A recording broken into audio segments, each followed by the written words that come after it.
So, ladies and gentlemen, welcome for the 92nd annual Poděbrady walking meeting. We are awaiting for the start in 3.5 minutes.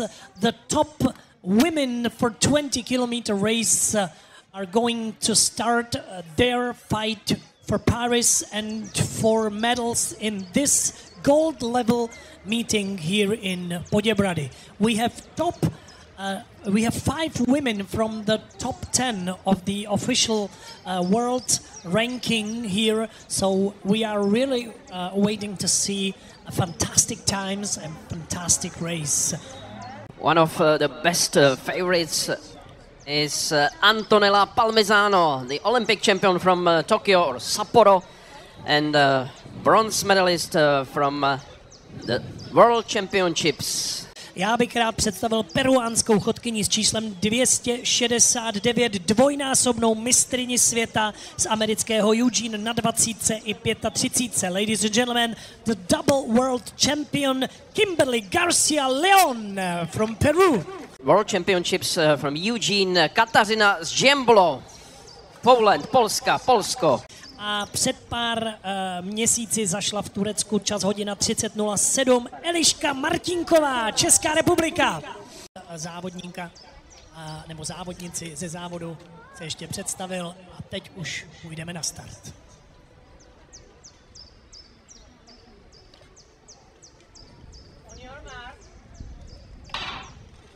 Bylo odstartováno, dámy a pánové, pojďme držet palce nejlepším světovým chodkyním, které jsou na trati. Tou žebříčkově nejvýše postavenou je Peruánka Kimberly Garcia Leon a je světovou trojkou.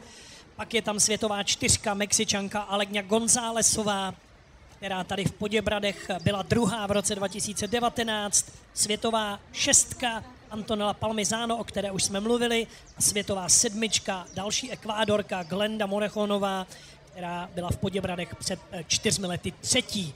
Takovéhle elitní světové pole vyrazilo na 20-kilometrový závod. Tady už to natažené pole. Skvělé týmy sem přivezli družstva nejenom z těch evropských zemí, ale právě z Jižní Ameriky. Kolumbie, Ekvádor, Kostarika, Brazílie, Bolívie. To všechno jsou země, Guatemala, které jsou tady zastoupeny. A jihoamerická chodecká škola byla vždycky. Buenos días, Ecuador, buenos días, es un día importante. Compite Glenda Morejón, está en los primeros lugares en este Mundial de Atletismo. Vamos a apoyar a nuestra compatriota Glenda Morejón, que está a punto de ganar los 20 kilómetros marcha en este Mundial de Atletismo que se realiza en la República Checa.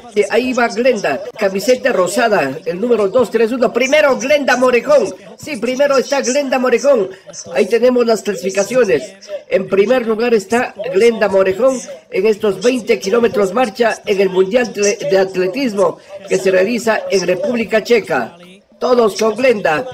Vamos, podemos ganar esta importante competencia con nuestra destacada atleta olímpica. Ostrema uvidíme za 2 hodiny.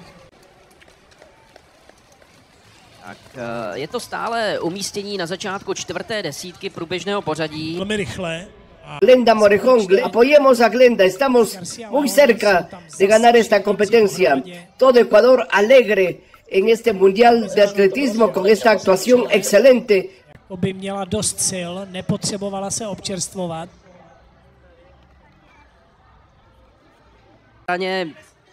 Hodiny 27 minut a 20 sekund. Tak to by byl opravdu výrazný posun historicky nejlepšího výkonu v Poděbradech, který má hodnotu, připomínám, má rozjetý Kimberly Garcia Leon z Peru, dvojnásobná mistryně světa z roku 2022, která se zviditelnila i v loňské sezóně, ale tam to tedy medailově, jak se říká, necinklo. Mám na mysli světový šampionát, kde došla. Držitelkou je Antonella Palmisano, která bojuje také o jedno z předních umístění, ale dost možná si váš potlesk samozřejmě zaslouží žena s číslem 269 Kimberly Garcia Leon. Její mezičas na 19. kilometru má hodnotu 1 hodina 22 minut a 49 sekund. A jdeme dál do dalšího pořadí, tam se to tedy zase promíchává, protože na druhou pozici se posunula Glenda Morejon z Ekvádoru 1:23.05 a ta ztráta je 16 sekund na vedoucí Kimberly Garciu León. To není mnoho. Na třetí místo se propadla Antonella Palmisano z Itálie, ale má na dosah a opravdu jen těsně před sebou v pořadí druhou Glendu Morejon. Tak nás čekají ještě velké chvíle a veliké napětí, ohromné drama v boji o rekord tohoto závodu a zároveň vůbec o ta první 3 místa. Protože nejlepší 3 závodnice momentálně dělí necelých 20 sekund. A výsledný čas zhruba 1 hodina 27 minut a 10 sekund. Ale nepředbíhejme. Teď se zvoní jako o závod, protože do posledního okruhu míří další závodnice. Teď prochází samozřejmě cílovým prostorem Eliška Martinková, takže registrujeme její další. A pro Elišku to bylo zpomalení na posledním kilometru.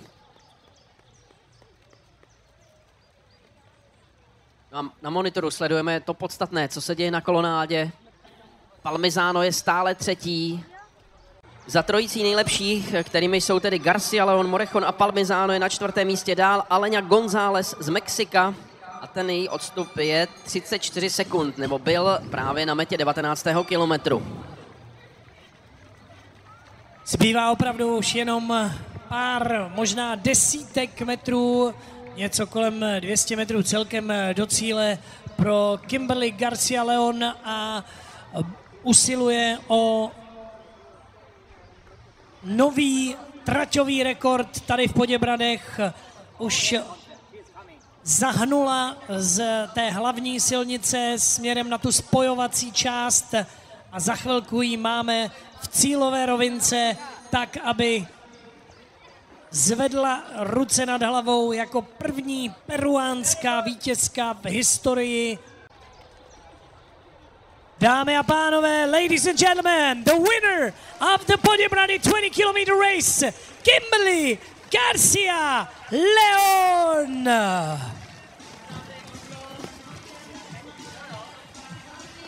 A podívejte se, je tady druhé místo Glenda Morejon, nakonec rychlejší než Antonella Palmisano. And the second place for Glenda Morejon. And third one goes to Italia, Antonella Palmisano. Takže pokud to nevíte, toto je poslední peruánský hit, který jsme si vygooglili, aby jsme mohli zahrát vítězce dnešního závodu Kimberly Garcia Leónové. Improvizovaný rozhovor, protože to bude s překladem. How do you feel after your victory with meeting record? Sientes luego de tu victoria con un récord de circuito. Bueno, estoy muy contenta de haber logrado el primer lugar. Es la primera vez que vengo a Poděbrady, nunca había venido, entonces sí me gustó bastante la ruta, el clima estuvo un poco caliente, los años anteriores creo que era mucho más frío, pensé que sería igual, pero igual me he sentido muy bien en la prueba, ¿no? It's the first time that she comes to Poděbrady and like the course, very happy about to get the new record course and like the circuit. Like the circuit, it's a new circuit for her and enjoy it. And the last question about your focus for this season, for the Olympics. Concentración de cara a los Olímpicos. Bueno, va muy bien. Obviamente el objetivo son los Juegos Olímpicos, que ahí vamos con todo. Entonces, todas estas competencias son preparatorias para llegar muy bien a lo que es, ¿no?, los Juegos. All these races are preparation. We are putting everything to the Olympics, trying to get the best result possible and continue the good preparation that we are having. Thanks a lot. Muchas gracias. Muchas gracias.